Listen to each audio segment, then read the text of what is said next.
जी doctor साहब, मैं पूछना चाहती हूँ कि अगर कहीं दिखाई देता है कि कोई एक्सीडेंट में अगर कोई मारा जाता है बुरी तरह से, तो कहा जाता है कि उसे उसका कर्मों का फल मिला है। लेकिन अगर कोई 2 महीने का या 1 महीने का बच्चा मर जाता है तो उसको कैसे उसका कर्मों का फल मिला? क्योंकि वो अभी अभी इस पृथ्वी पर आया है, तो फिर कैसे उसको कर्मों का फल मिला है? बहन का सवाल है कि अगर कोई इंसान एक्सीडेंट में मारा जाता है तो बोलते हैं कि उसे कर्मों का फल मिला है। अगर एक 2 दिन या 2 महीने का बच्चा अगर मर गया तो उसे कैसे कह सकते हैं कर्मों का फल? ये सवाल एक अहम सवाल था। और आप देखेंगे धार्मिक किताब चाहे कुरान या वेद में, कुरान में लिखा है कि इंसान इस दुनिया में आएंगे, इस दुनिया में जिएंगे और ये दुनिया आपके लिए इम्तिहान है। फिर आप मर जाएंगे, फिर आपकी अगली ज़िंदगी आखिरत में होंगी। वेद में आप पढ़ेंगे, वेद में भी पढ़ेंगे, ऋग्वेद में जिल्द नंबर 10 में उसमें लिखा है कि पुनर्जन्म, पुनर् मतलब नेक्स्ट, अगला, जन्म मतलब बर्थ, पुनर्जन्म मतलब नेक्स्ट बर्थ, हूबहू जैसे कुरान में लिखा है। कुरान में लिखा है पुनर्जन्म नेक्स्ट बर्थ। लेकिन जो वेद के विद्वान इसको मान गए, लेकिन फिर ये कहने लगे ठीक है खुदा, ईश्वर, भगवान, अल्लाह वो तो जस्ट एकदम वो नाइंसाफ़ी नहीं कर सकता है, नाइंसाफ़ी नहीं देख सकता है। तो ये 2 महीने का बच्चा जब मर जाता है तो उसको काहे की सज़ा मिली? इसीलिए उन्होंने एक नई चीज़ को वजूद में लेके आए जिसे संस्कृत में कहते हैं संस्कारा। संस्कारा ये वेद में नहीं लिखा है, वेद में लिखा है पुनर्जन्म, मैं उसको मानता हूँ। दूसरी किताब आप पढ़ेंगे उसमें लिखा है संस्कारा। Sanskara means cycle of birth and rebirth, birth and rebirth. संस्कारा मतलब आप दुनिया में आएंगे, फिर मरेंगे, फिर आएंगे, फिर मरेंगे, फिर आएंगे। तो फिर एक नई फिलॉसफी, एक नई सोच आ गई दिमाग में और कहने लगे कि इंसान, हर जीवित चीज़ अलग अलग रूप लेता है। अच्छे कर्म करेगा तो अगली ज़िंदगी में अच्छा रूप लेगा, बुरे कर्म करेगा तो अगली ज़िंदगी में बुरा रूप लेगा। सबसे अच्छा रूप है इंसान का, और इंसान बनेंगे 7 बार। बुरे कर्म करेंगे तो बन जाएंगे भेड़, बकरी, अच्छे कर्म करेंगे तो बन जाएंगे इंसान। और अगर कोई इंसान 2 साल का बच्चा मर जाता है, उसने पहले जन्म में कुछ गलती किया है। ये संस्कारा है जो वेद में कहानी लिखा है, ये पंडितों ने अपने आप सोचा और लोगों से कहा। इसीलिए आज आम हिंदू संस्कारा में मानता है पुनर्जन्म। पुनर्जन्म में मैं भी मानता हूँ, पुनर्जन्म मतलब पुनर् मतलब नेक्स्ट, जन्म मतलब जिंदगी, मैं भी मानता हूँ, कुरान में लिखा है।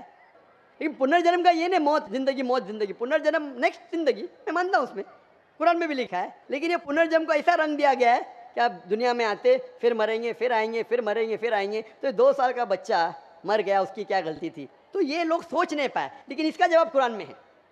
क्या 2 साल के बच्चे ने क्या गलती की, क्या गलती की, क्या नहीं की, उसके ऊपर कुरान मजीद में लिखा है। अल्लाह ताला फरमाते सूरह मुल्क में, सूरह नंबर 67 आयत नंबर 2 में, अल्लज़ी खलक़ल मौत वल हयाता, कि अल्लाह सुब्हानहू व तआला ने मौत और ज़िंदगी बनाई ताकि आप लोग को परख सके आप में से अच्छा अमल कौन करता है।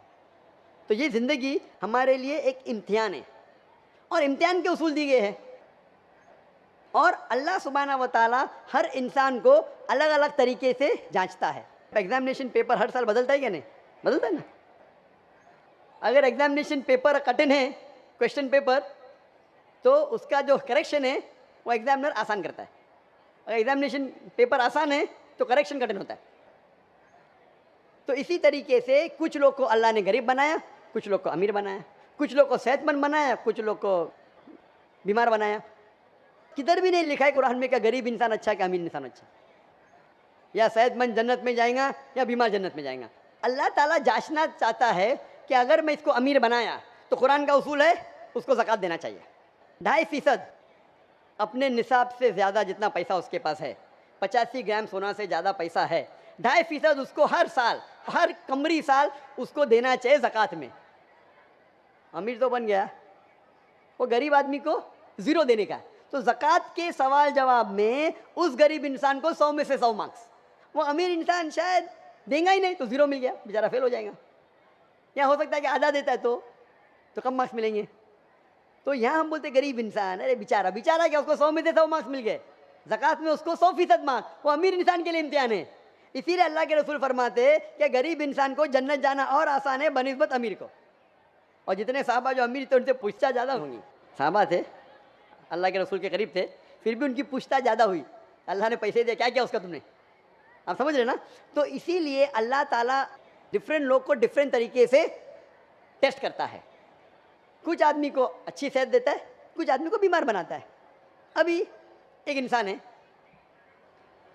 जो शादी करता है, दोनों मियाँ बीवी अल्लाह को मानते हैं, अच्छे काम करते हैं, उनका बच्चा पैदा होता है विद कंजेनाइटल हार्ट डिजीज, दिल की बीमारी से पैदा होता है। अभी वो बच्चा पैदा हुआ 2 दिन का बच्चा है, उसको दिल की बीमारी क्यों?